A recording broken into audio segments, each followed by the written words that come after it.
I can.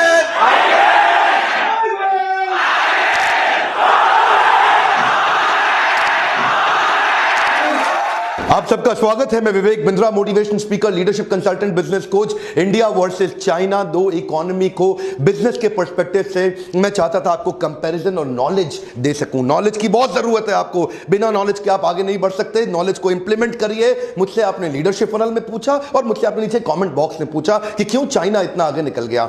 आज China has become global factory of the world. दुनिया भर की सारी फैक्ट्रीज, सारे दुनिया भर के जितने भी बड़े बड़े देश है ना, वो चाइना को प्रेफर कर रहे हैं। आज भी कहने के लिए लोग हमारे यहां भी आ रहे हैं, लेकिन China is the first preference. क्यों इतनी कॉम्पिटेंसी बढ़ गई? 1990 में उनका मैन्युफैक्चरिंग का ग्लोबल आउटपुट बाय वैल्यू 3% था। एक बार और चाइना की बात कर रहा हूं। 1990 तक ये केवल 3% global output by value create कर रहे थे, दुनिया भर में जितना मैन्युफैक्चरिंग आउटपुट है, लेकिन वो 3% से बढ़ के 25% हो गया है।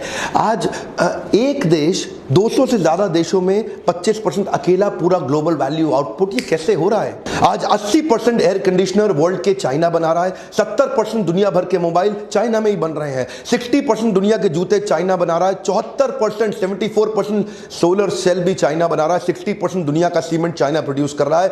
50% कोल प्रोडक्शन दुनिया का चाइना कर रहा है। 45% शिप बिल्डिंग चाइना बना रहा है। इस पृथ्वी का लगभग 50% स्टील चाइना प्रोड्यूस कर रहा है। 1.7 बिलियन मेट्रिक टन। 50% सेब पूरी दुनिया में जो आ रहे हैं वो चाइना से आ रहे हैं। आपको पता है नंबर 2 पे कौन सा देश है? यूएस, जो केवल 6% एप्पल प्रोड्यूस करता है। नंबर 1 पे चाइना, और नंबर 1 और नंबर 2 का डिफरेंस आपको दिख ही रहा है। 2017 में $23 ट्रिलियन की इकोनॉमी के साथ दुनिया की सबसे बड़ी इकोनॉमी बन चुका है। आज यूएस के बाद सबसे पावरफुल इस समय दुनिया में चाइना है। $2.2 ट्रिलियन के एक्सपोर्ट के साथ पूरी दुनिया में अनडिस्प्यूटेड नंबर 1 लीडर है आज एक्सपोर्ट्स के मामले में। अमेरिका अपने देश का झंडा खुद नहीं बनाता, उनके 90% झंडे चाइना में बन रहे हैं। लोग सोचते हैं चाइना केवल सस्ता आइटम बनाता है। ध्यान दीजिए, 60% most branded luxury good items आज चाइना में ही बन रहे हैं।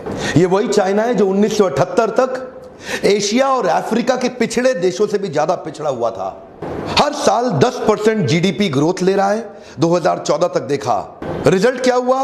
Per capita individual GDP 49 times बढ़ गया।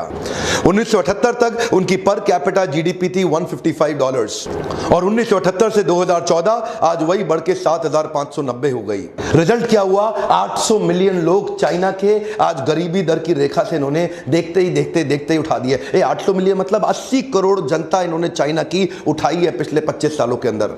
क्विकली देखते हैं 10 point of difference between India and China. इनमें इतना बड़ा फर्क आया क्यों? पहला पॉइंट है mass production and dumping. China करता क्या है? वो इतना मैसिव प्रोडक्शन करता है, इतना स्केल अप कर देता है अपने प्रोडक्शन को कि जिस कंट्री में जाके एक्सपोर्ट करेगा उसके प्राइसेस से बहुत नीचे पहले उनका प्राइस चेक करता है। देखो भारत में माल भेजना है, यहां कितने का बिकता है। अब उसके बाद इतना स्केल अप करा देगा कि अपने कॉस्ट ऑफ प्रोडक्शन नीचे लाएगा, और उसके बाद पूरी मार्केट में आके ठोक के बर्बाद तहस नहस करके मसल देता है वो भारत की मार्केट को।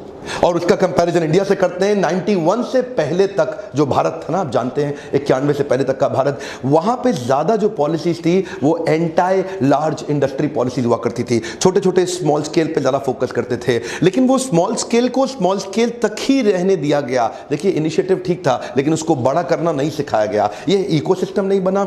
अब क्योंकि एक व्यापारी जो बड़ा प्रोडक्शन नहीं कर पाता, जो स्केल अप करना नहीं जानता, उसकी कॉस्ट ऑफ प्रोडक्शन घटती नहीं। उसको लगता है मैन पावर बढ़ाओ तो कॉस्ट बढ़ जाएगी, लेकिन अगर बिजनेस करना आए, मैन पावर बढ़ाने से कॉस्ट बढ़ती नहीं है, घटती है। आप आइएगा लीडरशिप फनल में, जो लोग आते हैं मैं उनको एक्सप्लेन करता हूं, आपको भी करूंगा। इंडिया में बड़ा करना नहीं आ रहा है, जिसके कारण हम चाइना को कंपीट नहीं कर पा रहे, क्योंकि चाइना में डंपिंग करता है इसलिए क्योंकि इसकी हर चीज बहुत बड़ी है।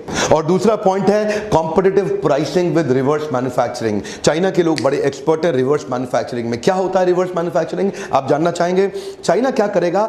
बोलता है कि तुम अमेरिकन, तुम लोग सारा इनोवेशन करो, तुम सारी नई टेक्नोलॉजी लेके आओ, तुम सारा R&D करो, हम कुछ नहीं करेंगे। हम तुम बना करके लेके आओ, उसको खोलेंगे, उसको खोल के चेक कर लेंगे इसमें क्या क्या डाला, और अपना बना डालेंगे। उसके बाद वो किसी IPR की चिंता नहीं, कुछ नहीं, उसी के समान उसी की सारी टेक्नोलॉजी आइडिया का इस्तेमाल करके फिर खुद बना लेंगे। इनोवेशन का कॉस्ट बच गया, R&D का कॉस्ट बच गया, IPR का झंझट नहीं, एकदम बहुत बड़ा कर दिया। और इंडिया में अभी ग्लोबल एक्सपोजर की कमी है हमारे व्यापारियों